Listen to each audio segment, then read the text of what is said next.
Et c'est un hadith qui est très court et qui doit être mémorisé et maîtrisé par tous. Car dans ce hadith, il y a une réfutation pour ceux qui font des innovations en permanence et n'y voient aucun mal. Alors que al-bid'a, c'est très très grave. C'est plus grave que les grands péchés. Naam, il y a des innovations qui font sortir son auteur de l'islam. Comme par exemple, le fait de faire at-tawaf autour des tombes, en invoquant autre qu'Allah Azza wa Jal. Car il y a par cet acte une innovation, mais en plus de ça, du shirk qui s'y est mélangé. Taïb, et il y a des innovations toujours graves, car l'innovation c'est toujours grave. Mais c'est une catégorie qui ne fait pas sortir pour autant de l'islam. Comme par exemple le fait de célébrer Al-Mawlid Al-Nabawi, qui est répété chaque année, et chaque année, les savants mettent en garde contre cela, mais les gens recommencent. Donc, Al-Mawlid Al-Nabawi, c'est une bid'a.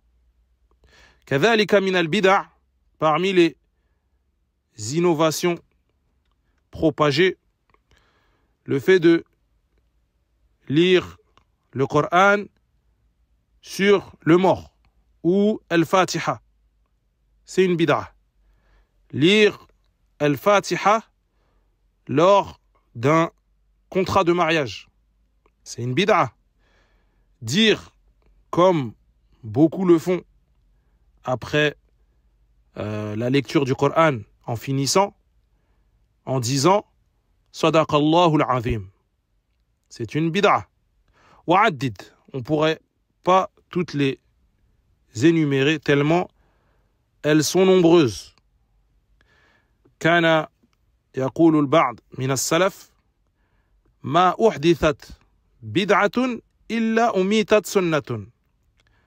Certains parmi les salafs, les pieux prédécesseurs, disaient que chaque bid'a, chaque innovation qui apparaît, c'est une sunna qui disparaît. Taïb, donc à chacun de se limiter au texte et ne pas suivre aveuglément les gens. Et cela en se justifiant et en disant que l'imam de mon quartier fait cela, donc c'est forcément la vérité. Ou mes parents font cela, donc c'est forcément la vérité. Ou mes voisins, ou mes cousins, n'importe qui.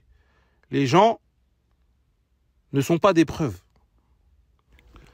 Après, si ces mêmes gens parlent avec preuve, tu acceptes.